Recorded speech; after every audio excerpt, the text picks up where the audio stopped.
My name is Sasha Mercer, and I am 29 years old. And for most of my life, the person I trusted most in the world was the same person telling every doctor I saw that I was lying. Not in those words, never in those words, but in the quiet, practiced way that some mothers have of reshaping a room without appearing to do anything at all. I need to tell you what happened in that specialist's office. I need to tell you what Dr. Anand said when he opened my file and turned the screen toward my mother and let her read the results she had spent 6 years telling people did not exist. But I can't start there, because if I start there, you will understand what happened, but you will not understand what it cost, and the cost is the whole story. So, let me take you back. Let me take you back to the girl who was 11 years old, sitting in a pediatrician's office in Columbus, Ohio, describing a pain that had been waking her up at night for 4 months, describing it as clearly as an 11-year-old can describe anything, and watching her mother smile apologetically at the doctor and say she was a sensitive child. My mother, Linda Mercer, is not a villain in the way villains are written. She is a woman who baked birthday cakes from scratch and showed up to every school play and drove carpool for 6 years without complaint. She is warm, generous, and genuinely beloved by everyone who knows her. She is also the person who spent the better part of a decade standing between me and the truth of my own body. I want you to hold both of those things at the same time, because the damage she did was not done in spite of her love.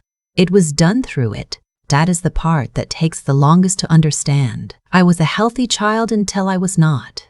The shift happened gradually, which is the specific cruelty of the thing that was wrong with me. It did not arrive with a traumatic event. No fall, no accident, no obvious cause. Just a slow accumulation of symptoms that each, individually, could be explained away. Fatigue that my mother called growing pains. Joint pain that my pediatrician called sports-related, though I was not especially athletic. Headaches that came and stayed for days and were called tension headaches.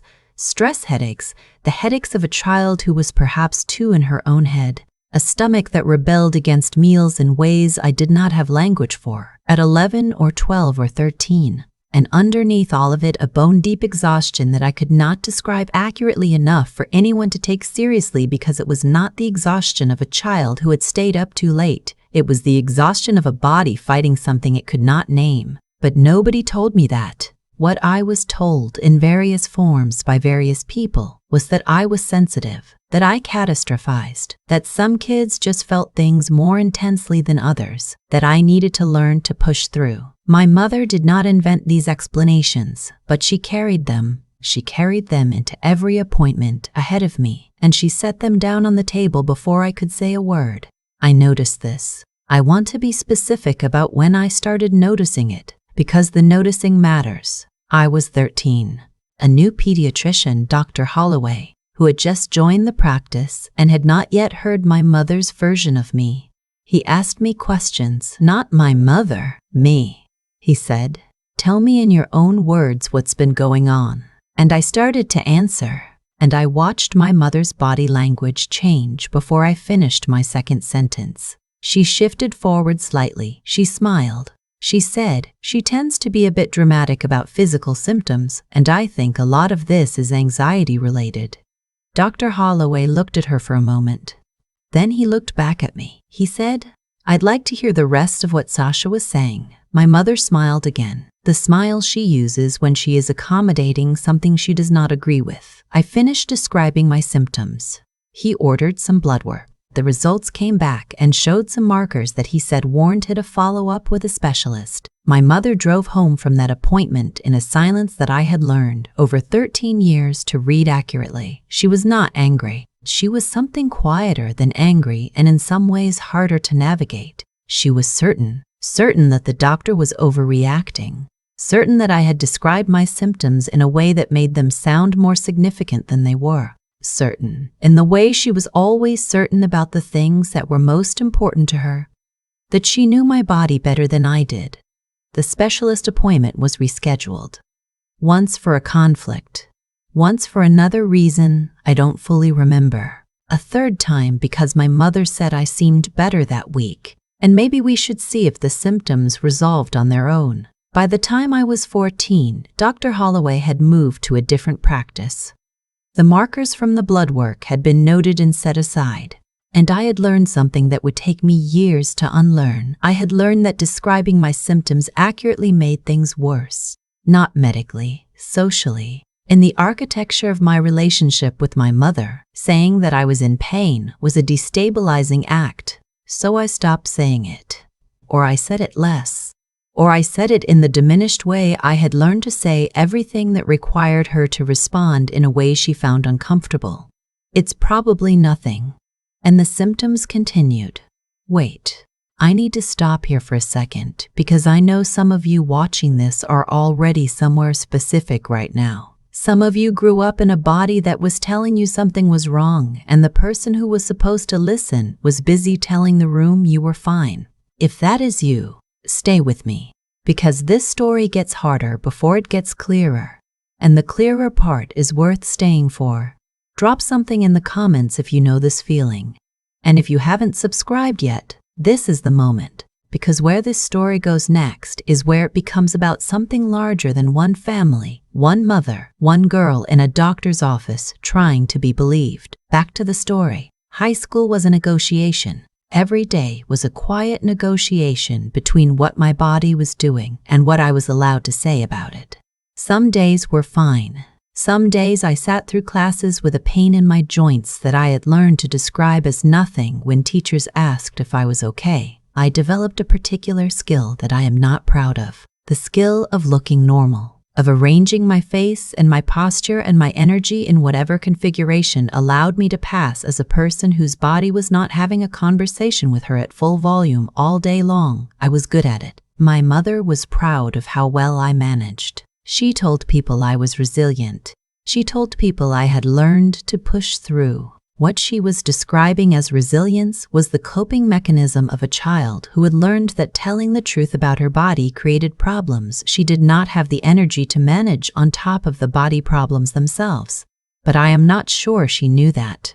This is the part I have had to sit with the longest. I am not sure my mother knew, consciously, what she was doing. I think she believed her version. I think she had constructed a narrative about me, about who I was and how I functioned and what my relationship to pain and symptoms looked like, and she had been inside that narrative so long it had become true for her, in the way that things become true for her, in the way that things become true when you have never seriously questioned them.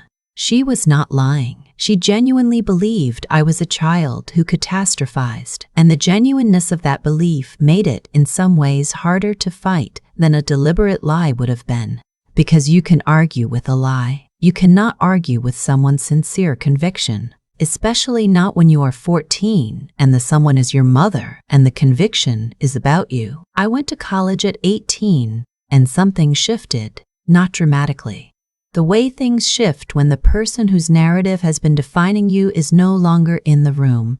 I started going to the student health center on my own, without my mother beside me, without the smile that preceded my symptoms and softened their edges before I could say a word. I sat across from a nurse practitioner named Diane who asked me what was going on, and I told her, not the abbreviated version, the whole version. The fatigue and the joint pain and the headaches and the stomach and the thing I had never named out loud to a medical professional because it had always been interrupted before I got to it. The feeling, persistent and specific, that my immune system was doing something it should not be doing. I do not know how to explain how I knew that. I had read enough, by 18, to have a working hypothesis. Diane listened to all of it. She said, "How long has this been going on?" I said, "Since I was 11. She was quiet for a moment. Then she said, "And in that time, has anyone run a full autoimmune panel on you?" I said I didn't know. There had been blood work at 13. Some markers. A specialist appointment that had been rescheduled 3 times and never happened. She ordered the panel. The results came back in a week. And they were, as she described them on the phone with a careful voice, significant. She said she wanted to refer me to a rheumatologist. She said some of what she was seeing suggested an autoimmune process that needed formal evaluation. I called my mother that night. I told her what Diane had said. I told her about the panel results. I told her about the rheumatologist referral. My mother was quiet for a moment. Then she said, "Sasha, I think you need to be careful about going down this path." She said, "You've always had a tendency to latch on to medical explanations for things that are stress-related." She said, "College is hard, and you're probably not sleeping well, and these things can look like something they're not." I held the phone and looked at my dorm room wall. I said, "Mom, the blood work showed something." She said, "Blood work can be misleading." She said, "These panels are notoriously oversensitive." She said, "I just don't want you to turn yourself into a sick person when you're not a sick person." I want to tell you what that sentence did to me. I want to tell you not because I need you to be angry on my behalf, though you might be anyway. I want to tell you because that sentence is the center of this entire story. I don't want you to turn yourself into a sick person when you're not a sick person, as though my body were something I was constructing, as though the blood work results, the markers, the 7 years of symptoms were all raw material that I was shaping into an identity, as though the problem was not what was in my body, but my relationship to what was in my body. That sentence is the distilled form of everything my mother had been communicating to me since I was 11 years old. And hearing it at 18 on the phone in my dorm room with actual documented blood work results in my hand was the moment I understood that this was not going to resolve on its own, that the problem was not that my mother lacked information. She had information. She was making a choice about what to do with it. I went to the rheumatologist without telling my mother until after the appointment. His name was Dr. Patel. He reviewed Diane's panel results. He ran additional tests. He asked me the kind of detailed questions about my symptom history that no one had ever asked me with the full attention of a specialist who was specifically trained to connect these particular dots. At the end of the appointment, he said, "I want to be straightforward with you." He said, "What I'm seeing is consistent with a connective tissue disorder." He said, "The presentation is clear enough that I want to refer you to a colleague of mine who specializes specifically in this." He named Dr. Anand. He said Dr. Anand was at a research hospital in Cleveland. He said he was one of the best diagnosticians in the region for this specific area. He said, "I'd like to get you in front of him as soon as we can schedule it." I sat in the parking lot of that office for 20 minutes before I drove back to campus. Not crying, just sitting, feeling something I had not felt in a very long time in relation to my own body. Believed. I had been believed. A professional had sat across from me and listened to my history and looked at my results and said, "Yes, this is real, this is consistent, this is something." And the feeling of being believed after years of being managed was so enormous and so disorienting that I did not know what to do with it except sit in a parking lot and let it be real. I told my mother about Dr. Patel. She said she would like to come to the appointment with Dr. Anand. I want to pause on that for a moment, because my first instinct was to say no. My first instinct was to protect the progress I had made, the belief I had finally found, from the room reshaping force my mother brought to every medical setting I had ever been in with her. But here is what I thought about. I thought about the fact that I was 19 years old and had been carrying this alone for 8 years. I thought about the fact that I was tired. I thought about the fact that part of me, the 11-year-old part, the 13-year-old part, still needed my mother to be in the room when the truth came out, needed her to hear it from someone she could not dismiss, needed the file to be opened in front of her. So I said yes. The appointment with Dr. Anand was 6 weeks later. My mother drove us to Cleveland, 3 hours in a car with my mother, who had spent the drive making careful, gentle, loving suggestions that maybe we should keep an open mind, that maybe the previous doctors had been working with incomplete information, that maybe Dr. Anand would have a different perspective. I looked out the window and let her talk. I had stopped arguing, not because I had given up, because I had learned that arguing in that car, on that drive, was not the conversation that needed to happen. The conversation that needed to happen was in that office. and it needed to happen there and not in the car, because in the office there would be documentation. Dr. Annan's office was different from the other offices I had been in, not in its appearance, in its atmosphere. He was a small man in his late 50s with a precise way of moving and a stillness that communicated, before he said a single word, that he was going to take his time. He introduced himself to both of us. He said he had reviewed the referral notes from Dr. Patel and the panel results from the Student Health Center. He said he had some additional questions, and then he looked at my mother. He said, "I want to ask Sasha some questions directly." He said, "I find it helpful to hear the patient's description in their own words first, before we talk as a group." He said it pleasantly. He said it in a way that was not aggressive, but it was a boundary, stated clearly. And my mother received it with the smile she uses when she is accommodating something she does not agree with. He turned to me. He asked me to describe my symptom history from the beginning, not the abbreviated version, not the version I had learned to give in rooms where my mother's body language told me how much space I was allowed. The whole thing, from age 11. I talked for almost 20 minutes. Dr. Annan did not interrupt. He took notes in a precise, unhurried hand. He asked clarifying questions at specific points, the kind of questions that told me he was building something in his mind, connecting pieces I had never heard anyone connect before. When I finished, he was quiet for a moment. Then he said, "Thank you." He said, "I want to share some things with you and your mother, if that's all right."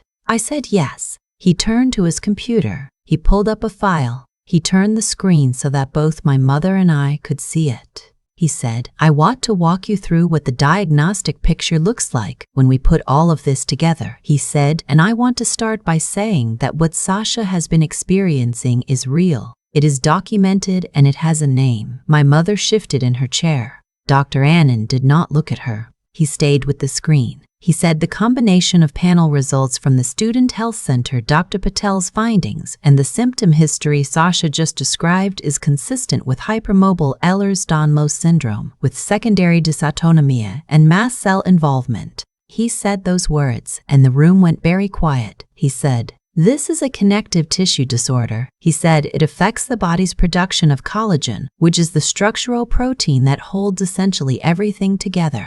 He said, "It explains the joint pain, the fatigue, the headaches, the gastrointestinal symptoms, the immune reactivity." He said, "All of it. Every symptom I had described from the age of 11. Explained, named, documented." He pulled up a second section of the file. He said, "I want to show you something else." He said Dr. Patel sent me records going back to when Sasha was 13. He pulled those up. He said the blood work from that year showed markers that were, even then, consistent with what I'm seeing now. He said this was not subtle. He said a referral was made at that time but doesn't appear to have been completed. He said, in my professional opinion, had that referral been followed through on, we would likely have had this diagnosis significantly earlier. Significantly earlier. I looked at my mother. I want to describe what I saw on her face, because I have thought about it many times since. It was not the face of a woman being attacked. It was the face of a woman watching a version of events she had held as true for a very long time collapse in real time. She was not performing confusion. She was genuinely confused, because her version had been real to her. And real things, when they are disproven, do not feel like correction. They feel like loss. She said, but she was always told it was stress-related. Dr. Annan said, yes. He said, that is unfortunately very common with this condition. He said, particularly in young women, and particularly in patients who are articulate about their symptoms, which can paradoxically cause them to be perceived as overstating rather than accurately reporting. He said, the presentation can mimic anxiety, he said, and the symptoms, because they are variable and not always visible on standard testing, can be dismissed or minimized by providers who are not specifically looking for this pattern. He said all of this without accusation. He said it as clinical fact. But my mother heard it. I watched her hear it. She said, I told the doctors she tended to catastrophize. Her voice was smaller than I had ever heard it. Dr. Annan said, I understand. He said, What I can tell you is that what Sasha described to me today and what the records show going back to 2007 is not catastrophizing. He said, it is an accurate and, in fact, measured description of what was happening in her body. He said she was not exaggerating. He said, if anything, the picture she described was conservative relative to what the diagnostic markers suggest she was likely experiencing. Conservative. My symptoms, which my mother had been describing to every medical professional we saw as dramatic and anxiety-driven, or conservative relative to what my body was actually doing. I sat in that chair and I let that sentence land, not on my mother, on me, for me, because I had spent 19 years being told I was too much, too sensitive, too dramatic, too focused on physical symptoms, too willing to make something from nothing. And the specialist in front of me, who had reviewed my complete documented history and examined me and asked me the questions no one else had fully asked, was telling me I had been too little, that I had been holding back, that the restraint I had learned, the minimizing, the it's probably nothing, the sort of, the a little bit, had been shaping a clinical picture that was smaller than the truth. I had been managing myself down so thoroughly and for so long that even my descriptions of my own suffering were undersized. I want you to sit with that for a moment. If you have ever been told you are too much, if you have ever adjusted the volume on your own pain to make the room more comfortable, if you have ever left a doctor's office with a referral to a therapist when what you needed was a referral to a specialist, sit with that for a moment, because here is what I know now that I did not know at 19. Being accurate about your pain is not dramatic. Being precise about what your body is telling you is not catastrophizing. And a doctor who is listening will not need you to make it smaller. Back to the room. My mother said, "So what does this mean?" Dr. Annan said, "It means we have a clear diagnosis and a treatment pathway." He said, "It means Sasha now has language for what has been happening and a framework for managing it." He said, "There is no cure for HEDS, but there is very effective symptom management, physical therapy protocols, medication for the secondary conditions, and ongoing monitoring." He said, "The goal is quality of life." He said, "And the first step is making sure Sasha has a care team that understands this condition." He looked at me. He said, "You've been dealing with this for a long time without support." He said, "That's going to change." I said, "Okay." My voice came out steady. I was proud of that. Dr. Annan gave us printed resources. He scheduled a follow-up. He shook my hand and then my mother's hand, and he said, "If you have questions, my office is available." My mother and I walked to the car in silence. We got in. She put her hands on the steering wheel and did not start the engine. I waited. I had gotten good at waiting. She said, "Sasha." I said, "Yes." She said, "I didn't know." I said, "I know." She said, "I really didn't know." I looked at her. I said, "Mom." I said, "I know you didn't know it was this." I said, "But I need you to understand something." She looked at me. I said, "I told you something was wrong for 8 years." I said, "I told it to you, and I told it to doctors with you in the room, and I told it to doctors by myself, and every time the story got reshaped." I said, "I know you believed your version." I said, "I know you were not trying to hurt me." I said, "But your version was wrong." I said, "And the wrongness of it had a cost." She was crying, not theatrically, quietly, the way someone cries when they are processing something they cannot immediately speak. I said, "I'm not asking you to have known what you couldn't have known." I said, "I'm asking you to understand, now that you know, that this is what happened." I said, "Not stress, not anxiety, not sensitivity, or catastrophizing or being dramatic. A connective tissue disorder that was present when I was 11 and documented when I was 13, and that we are sitting in a parking lot in Cleveland finally naming when I am 19. She said, "I'm sorry." I said, "I hear that." I said, "I need some time to figure out what to do with it." She nodded. She started the car. We drove the 3 hours back mostly in silence. It was not a hostile silence. It was the silence of two people who are both inside something large and are not yet sure how to share the space of it. Now, I want to tell you what happened in the months after that appointment, because the diagnosis was not the ending.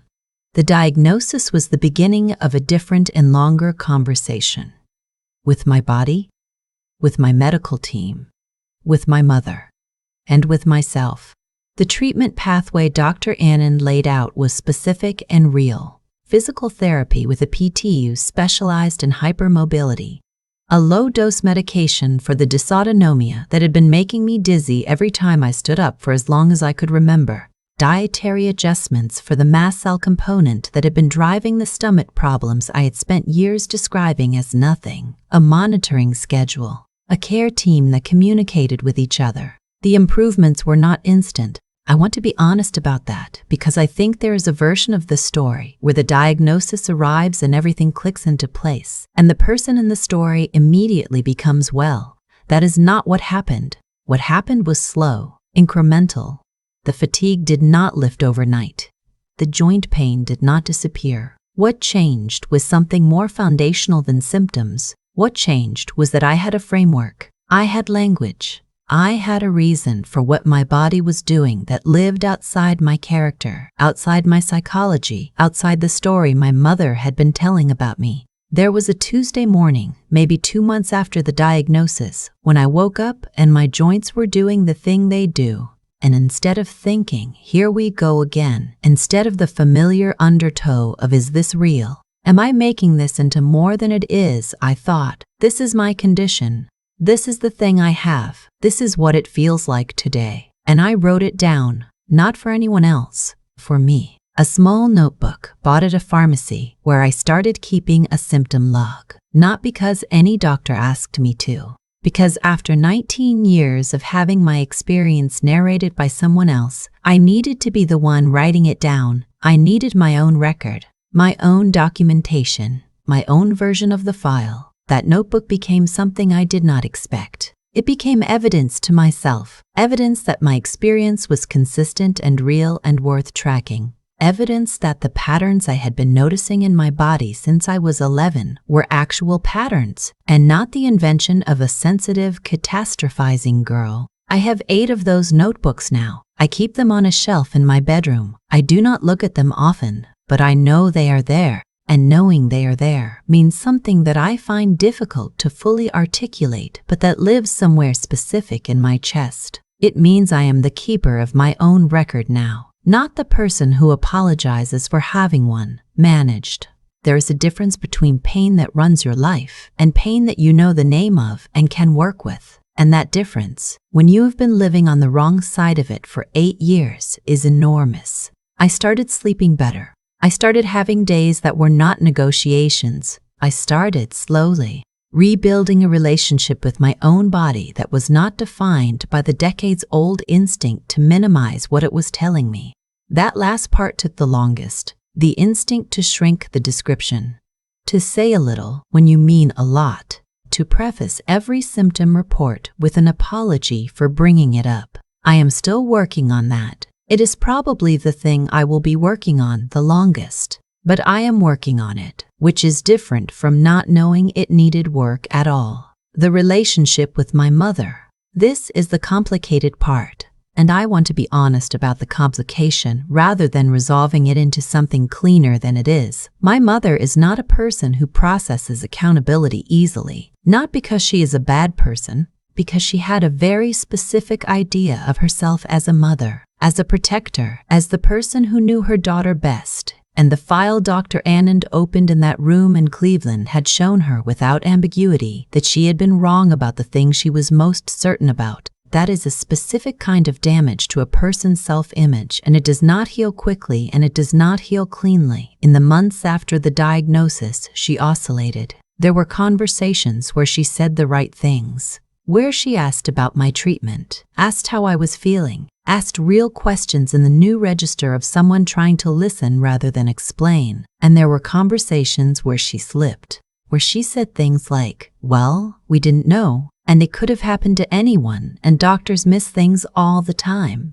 The language of defense, the language of a person re-narrating events in a way that distributes the responsibility more evenly. The first time she slipped, I said nothing. The second time I said, Mom. The third time I said, Mom, I need you to hear something. She looked at me, I said, I understand that this is hard for you to sit with. I said, I understand that loving someone and still causing them harm is a confusing and painful thing to reckon with. I said, but when you find language that makes this about what the doctors missed or what anyone could have done, you are taking yourself out of the story. I said, and I need you to be in the story. I said, not as a villain, not as someone who did this deliberately, but as someone who made choices repeatedly in rooms I was in that shaped how my condition was received and therefore how it was treated. I said, I cannot continue to minimize that so that you feel better about it. She was quiet for a long time. Then she said, you're right. She said, I know you're right. She said it the way people say things they mean but are not yet sure they can live inside. We are, as of now, in the long middle of figuring out what this relationship looks like. Some visits are good. She asks about my PT. She asks about my medication. She has read about headaches on her own, which I know because she sometimes references things I have not told her. She is learning the language of my condition in the slow way of someone who wants to understand something they previously refused to look at, and some visits are harder. Some visits the old architecture reasserts itself, and I feel the familiar pull of making myself smaller in the room. But I leave those visits now instead of disappearing inside myself within them. I say, Mom, I need to go, and I go. That is a skill I did not have at 11 or 13 or even 19. I have it now. Here is what I know that I want to tell you. The thing my mother did, the consistent reframing of my symptoms as character flaws rather than clinical data, is called medical gaslighting. That term gets used broadly and sometimes imprecisely so. I want to be specific about what it means in this context. It does not require intent. It does not require malice. It does not require a parent who consciously decides to harm their child. What it requires is a persistent, authoritative alternative narrative, delivered in medical settings by someone whose voice carries more weight than the patient's own, that causes the patient's report of their own experience to be discounted. That is what happened to me, not because my mother hated me, because she had a story about me and she was certain about it, and she brought that certainty into every room, and it did the work that certainty does, which is to reshape the room around itself without announcing that it is doing so.